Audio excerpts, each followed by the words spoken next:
Hello guys, how are you friends? This is my social study class 10th and friends, here we are going to continue the NCERT social science history books chapter number first, the rise of nationalism in Europe, and this is the part 5th of this chapter. So guys listen very carefully. बच्चों इससे पहले हमने पढ़ा था कि जो आपके क्रांतिकारी थे लिबरल रिवॉल्यूशनरी, उनके लिए लिबरल नेशनलिज्म का क्या मीन्स था। वो ये था बच्चों कि पूरी तरह से फ्रीडम को प्राप्त करना, एक कॉन्स्टिट्यूशन बनाना, एक गवर्नमेंट बनाना जो कि चुनी हुई हो और कुछ स्पेसिफिक लोगों को राइट टू वोट देना। तो जो आपके लिबरल रिवॉल्यूशनरी थे, क्रांतिकारी थे, उनके लिए लिबरल का मीन्स ये था कि पूर्ण रूप से उनको हर फील्ड में फ्रीडम मिलनी चाहिए। आर्थिक क्षेत्र में उनका मतलब ये था कि बाज़ार पर सभी, चाहे छोटे हो चाहे बड़े हों, सभी का कंट्रोल हो और वो अपनी सभी लिवलीहुड चला सकें। और इसके अलावा बच्चों नेपोलियन ने 39 स्टेट का एक जो कन्फेडरेशन उस समय तैयार किया था, तो वहाँ पर कोई भी जब ट्रेडर्स था वो गुड्स लेकर जाता, सामान लेकर, तो उसे 11 जगहों से गुजरना पड़ता था और 11 तरह की कस्टम ड्यूटी टैक्स पेड करने पड़ते थे। और उन 11 जगहों पर अपने अपने नाप तोल के अलग अलग सिस्टम्स थे और जो टैक्स की दर थी उस समय वो 5% थी। तो ट्रेडर्स को हर जगह पर टैक्स देना पड़ता था। और वहाँ किले, जो कि एक कपड़ा नापने की इकाई थी, तो एक किले में हर जगह पर, हर स्टेट में या हर रीजन में अलग अलग सेंटीमीटर में कपड़ा दिया जाता था। और फिर बाद में बच्चों यानी कि जो व्यापार था, ट्रेड था, उस पर कुछ रेस्ट्रिक्शंस लगे थे, उसको समाप्त करने के लिए और ट्रेड में रिलैक्सेशंस देने के लिए और टैक्स को कम करने के लिए 1834 में प्रासा की तर्ज पर एक शुल्क संघ ज़ेलोवेन बनाया गया था, ताकि जो ट्रेडर्स हैं उन्हें व्यापार में कुछ रियायत मिले, टैक्स में कुछ रियायत मिले। ये सारे सिस्टम जो थे वो किए गए थे।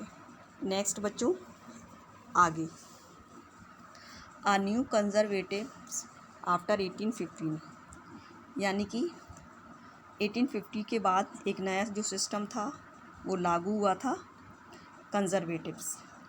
कंजर्वेटिव्स बच्चों क्या है?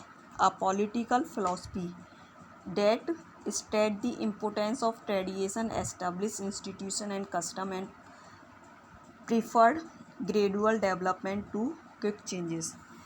कंजर्वेटिव्स का मतलब होता है बच्चों यानी कि people who believe the old tradition system, यानी कि वो लोग जो कि पुराने सिस्टम पर बिलीव करते हैं and they did not want to take the fastly change, और वो कोई भी तेज़ी से बदलाव नहीं लाना चाहते हैं। यानी कि जो ओल्ड सिस्टम है, परंपराएं हैं, सिस्टम है, उनको ही फॉलो करना और कोई बदलाव ना लाना, और लाना भी तो बहुत धीमे धीमे गति से लाना, तो वही आपके कंजर्वेटिव्स कहलाते हैं।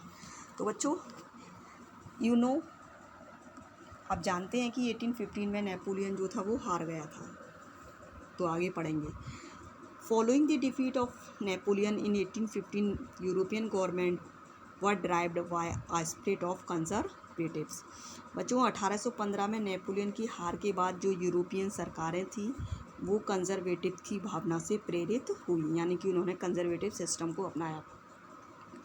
Conservatives believe that established tradition, institute of status and society like the monarchy, the church, social hierarchy, property and the family should be preserved. और जो कंजर्वेटिव थे बच्चों वो ये बिलीव करते थे कि पुराने राजतंत्र और सोसाइटी में, यानी कि जब राजतंत्र था तो उस समय और समाज में जो पुराने इंस्टीट्यूशन राजा द्वारा या लोगों द्वारा स्थापित किए थे, जैसे कि आपके मोनार्की सिस्टम था, चर्च स्थापित किए गए थे, और सोशल हायरार्की, ऊंच नीच का मतलब सामाजिक स्टेटस में, मतलब जो आपके समाज था वो बटा हुआ था। 3 स्टेटस में वो, और प्रॉपर्टी ऑफ फैमिली जो सिस्टम है उसको प्रिजर्व करके रखना चाहिए।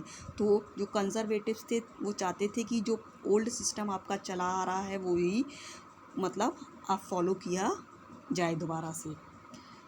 Most conservative however did not propose a return to the society of pre revolutionary days। लेकिन कुछ कंजर्वेटिव्स ऐसे भी थे जो कि पुराने सिस्टम पर नहीं जाना चाहते थे, या वो समाज में बदलाव लाना चाहते थे और पुराने जो रूल्स थे, सिस्टम थे, प्री रिवॉल्यूशनरी डेज थे, वो उन पर बिलीव नहीं करते थे। Rather they realised for the changes initiated by Napoleon that modernization could in fact stand tradition institute like the monarchy। और ये जो आपके कुछ लोग जो कि बदलाव में बिलीव करना चाहते थे, तो बच्चों वो बदलाव जो कि नेपोलियन द्वारा किए गए थे और समाज में एक आधुनिकीकरण लाया गया था, और जो आपके पुराने जो सिस्टम थे उनको बदला गया था, तो वो नेपोलियन के मॉडर्नाइजेशन से काफ़ी प्रभावित थे और उस पर बिलीव करते हुए समाज में बदलाव लाने के पक्ष में थे। It could make state more effective and strong. और वो समझते थे कि बदलाव लाने से जो आपका मतलब स्टेट है वो इफ़ेक्टिव और स्ट्रॉन्ग बनेगा। जैसे कि क्या क्या, एक मॉडर्न आर्मी होनी चाहिए वो चाहते थे, और एक एफिशिएंस ब्यूरोक्रेसी होनी चाहिए। ब्यूरोक्रेसी बच्चों यानी कि कोई सरकारी कर्मचारी या सरकारी लोग, एक डायनामिक इकोनॉमी होनी चाहिए, और फ्यूडल और सर्फडम यानी कि भूदास यानी कि जो दास थे और जो फ्यूडल सिस्टम था उसको ख़त्म करना चाहिए, क्योंकि ये जो हैं वो यूरोप के जो ऑटोक्रेटिक मोनार्ची हैं उनको एक स्ट्रेंथ प्रदान करते हैं। इसलिए कुछ जो कंजर्वेटिव्स थे वो पुराने सिस्टम को ख़त्म करना चाहते थे। Next, in 1815 representatives of European power Britain, Russia, Persia and Austria who had collectively defeated Napoleon meet at Vienna to draw up a settlement for Europe. बच्चों 1850 में यानी कि आपके ब्रिटेन, रसिया और प्रासा के जो प्रतिनिधि थे जिन्होंने मिलकर नेपोलियन को 1850 में हराया था, वो वियना में मिले थे एक समझौता करने के लिए। वियना में ट्रीटी ऑफ वियना जिसे बोला जाता है, तो वो वहाँ पर मिले समझौता करने के लिए। क्या समझौता था? The Congress was hosted by the Austrian chancellor Duke Metternich. और जो मीटिंग थी बच्चों वो ऑस्ट्रिया के चांसलर ड्यूक मेटरनिक द्वारा होस्ट की गई थी। The delegates Drew up the treaty of Vienna of 1815 with the objects of undoing most of changes that had come about in Europe during the Napoleonic War। और इनमें जो प्रतिनिधि थे, मतलब इन देशों के जो प्रतिनिधि थे बच्चों, उन्होंने 1815 की वियना जो संधि थी उसमें भाग लिया था। और इस संधि का जो उद्देश्य था बच्चों वो ये था कि जो बदलाव जो नेपोलियन द्वारा लाए गए हैं उन्हें ख़त्म किया जाना चाहिए। ये था the Bourbon dynasty which had been depose during the French revolution was restored to power and France lost the territory it had annexed under Napoleon. और जो संधि हुई थी बच्चों उसमें इस बात का भी डिसीजन लिया गया कि जो नेपोलियन द्वारा सिस्टम लाया गया है उसको ख़त्म किया जाए, और पुराना जो कि आपका क्रांति शुरू होने से पहले जो राजतंत्र था उसको दोबारा से वापस लाया जाए, यानी कि बोर्बोन डायनेस्टी वापस लाई जाए, और जो राजतंत्र को मतलब पावर दी जाए। और फ्रांस में जो इलाके जो कि नेपोलियन ने उस समय जीते थे, कब्जा मतलब नेपोलियन ने उन पर कब्जा किया था, वापस लौटा दिए जाएं। A series of states set up on boundaries of France to prevent French expansion in future. और जो फ्रांस की बाउंड्री थी उस पर छोटी छोटी बाउंड्री बना दी जाए ताकि जो फ्रांस है वो आगे फ्यूचर में अपने राज्य का विस्तार ना कर सके। इस तरह के सिस्टम इन्होंने लागू किए। Thus the king of the Netherlands which include Belgium was set up in the north and Genoa was added to Piedmont in the south. और बच्चों जो नीदरलैंड्स का किंगडम था जिसमें आपका बेल्जियम भी शामिल था उसे नॉर्थ में बसाया गया और जो जेनुआ था उसे पिडमोंट में यानी कि पिडमोंट जो कि साउथ में था उसमें जोड़ा गया। Persia was given important new territory और इट्स वेस्टर्न फ्रंट एयर। और प्रासा बच्चों उस समय का जर्मनी जो था उसको बोला जाता था, यानी कि जर्मनी के जो छोटे छोटे स्टेट थे उसमें प्रासा सबसे बड़ा था, तो जर्मनी के ही एक पार्ट को उस समय प्रासा बोला जाता था। तो प्रासा को उसके पश्चिमी सीमाओं पर महत्वपूर्ण कुछ इलाके दे दिए गए थे बच्चों।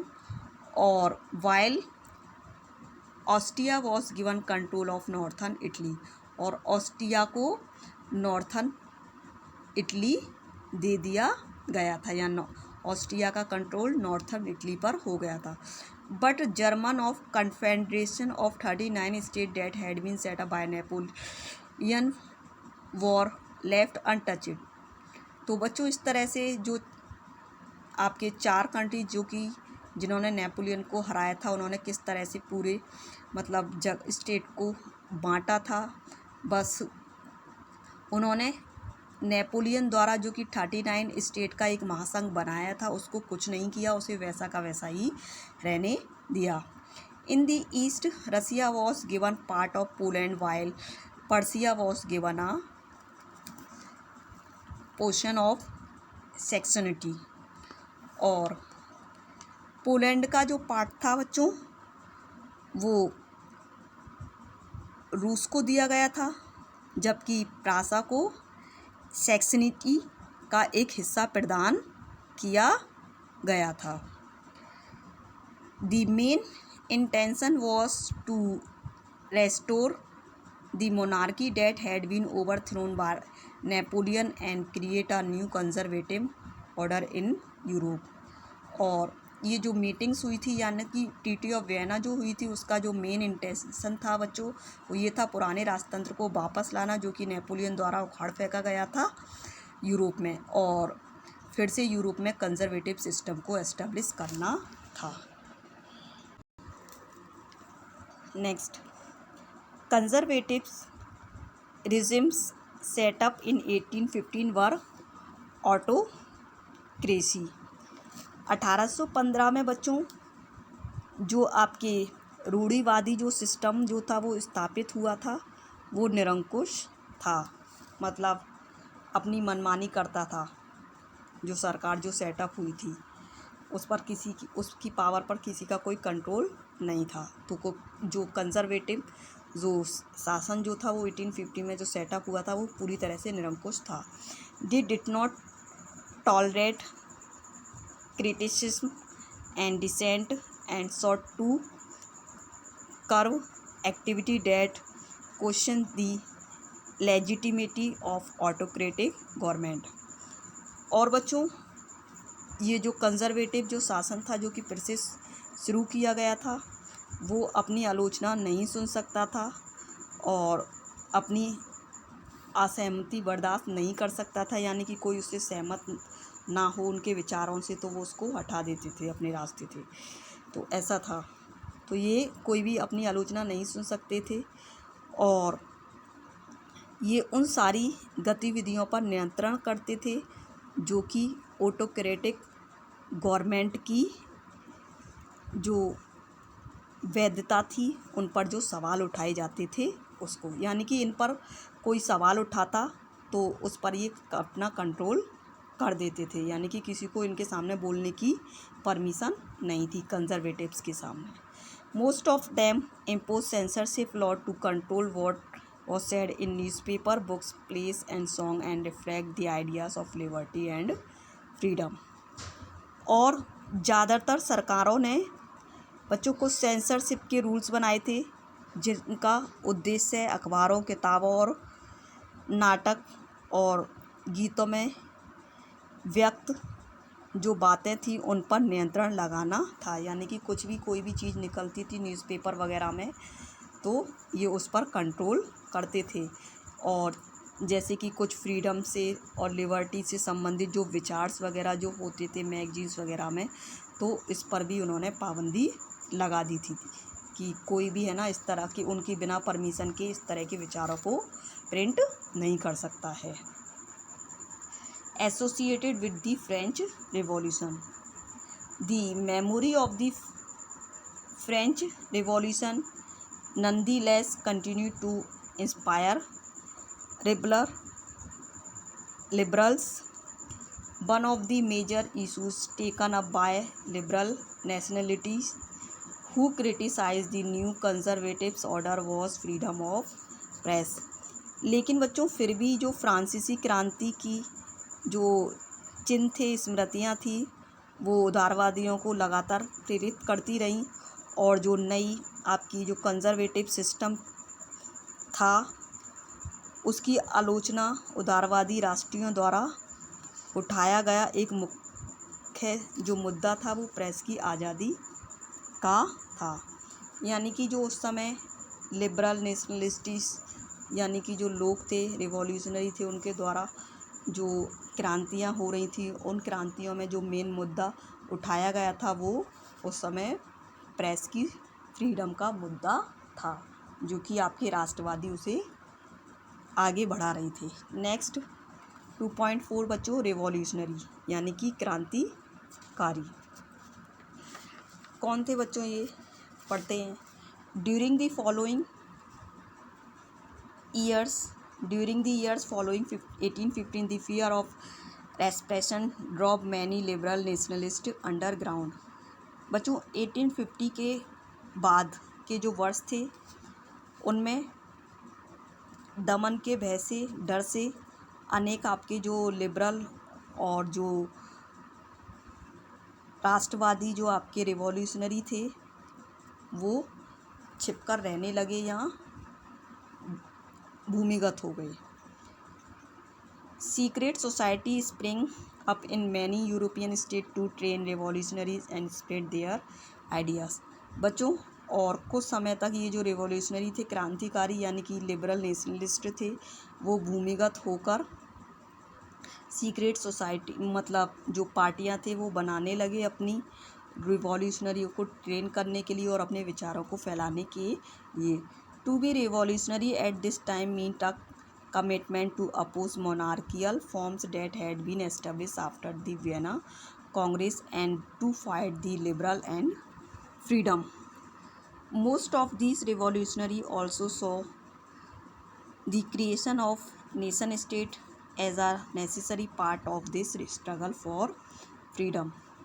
और बच्चों उस समय क्रांतिकारी बनने का मतलब ये था कि जो राजतंत्र है उसका विरोध करना, और वो राजतंत्र जो कि वियना कांग्रेस के बाद एस्टेब्लिश किया गया था। और लड़ाई लड़ना किसके लिए, लिबर्टी के लिए और फ्रीडम के लिए। तो ये था जो आपके रिवॉल्यूशनरी थे उनका मेन उद्देश्य है। और ज़्यादातर ये जो रिवॉल्यूशनरी थे बच्चों वो एक नेशन स्टेट की डिमांड करते थे कि हमें एक पूर्ण स्वतंत्र राज्य मतलब देश मिलना चाहिए, और फ्रीडम के लिए उनकी खुद की फ्रीडम के लिए ये ज़रूरी है कि नेशन स्टेट जो हैं वो क्रिएट किए जाएं। One such individual was the Italian revolutionary Giuseppe Mazzini born in Genoa in 1807। और ऐसा ही एक व्यक्ति था, एक पर्सन था बच्चों इटली का, जो कि रिवॉल्यूशनरी था, जिसेपे मैज़नी। और उसका जो बर्थ था बच्चों वो 1807 में जेनुआ में हुआ था। He became a member of secret society of the Carbonari. बच्चों, वो कार्बोनरी जो कि एक सीक्रेट सोसाइटी थी, उसका मेंबर बन गया था। As a young man of 24 he was sent to exile in 1831 for attempting a revolution in Liguria. और 24 साल की एज में बच्चों लिगुआरिया में क्रांति करने की वजह से उसे उसके देश से निकाल दिया गया था। ही सब्सिक्वेंटली फाउंडेड 2 मोर अंडरग्राउंड सोसाइटी। बाद में उसने 2 अपनी खुद की अंडरग्राउंड सोसाइटी बनाई थी। बच्चों, ये इम्पोर्टेंट पार्ट है, इसका ध्यान रखना, और कंजर्वेटिव वाला भी। कौन कौन सी सोसाइटी थी बच्चों? First, young Italy in Marseille and then young Europe in वर्ले। यानी कि यंग इटली जो बनाई थी वो मार्साइल में बनाई थी, और जो यंग यूरोप बनाई थी वो वर्न में बनाई थी, वर्न में। Whose member were like minded young man from Poland, France, Italy और जर्मन स्टेट। उसके जो मेंबर्स थे बच्चों वो काफ़ी माइंडेड थे, और वो यानी कि पोलैंड, फ्रांस, इटली और जर्मन के यंग मैन थे। जिसे Mazzini believe that God had intended nation to be natural units of mankind. जो जिसेपे मैजनी था, उसका विश्वास था कि जो ईश्वर की मर्जी के अनुसार जो आपकी कंट्री है, जो देश है, वो ही मनुष्यों की एक प्राकृतिक इकाई है। So Italy could not continue to be a patchwork of small state and kingdom. इसलिए जो इटली है वो छोटे छोटे स्टेट और किंगडम से का पार्ट हिस्सा नहीं हो सकता। मतलब छोटे छोटे जो स्टेट हैं उसका कंट्रोल उस पर नहीं हो सकता, उसको फ्रीडम मिलनी चाहिए। यानी कि इटली नाम से एक कंट्री होना चाहिए, ये इस बात पर बल देता था। It had to be forged into a single unified republic within a wider alliance of nation. उसे जोड़कर राष्ट्रों के व्यापक गठबंधन के अंदर एकीकृत गणतंत्र बनाना उसका उद्देश्य था। This unification alone could be basis of Italian liberty. और इटली का एकीकरण यानी कि जो इटली की यूनिटी है वो सभी के लिए मुक्ति का आधार हो सकती है, उसका ये विचार था। Following his model secret society were set up in Germany, France, Switzerland and Poland. और उसके मॉडल को फॉलो करते हुए कुछ सीक्रेट सोसाइटी जो थी वो जर्मनी, फ्रांस और स्विट्जरलैंड, पोलैंड में सेटअप की गई। Mazzini's relentless opposition to monarchy and his vision to democratic republic frightened the conservatives. और जो मैजनी था बच्चों, उसने मोनार्की सिस्टम का विरोध किया था, और उसका जो विजन था वो ये था कि जो कंट्री है वो डेमोक्रेटिक रिपब्लिक सिस्टम पर आधारित होना चाहिए। और राजतंत्र जो कंजर्वेटिव्स है उसने विरोध किया था, उसको डराया था।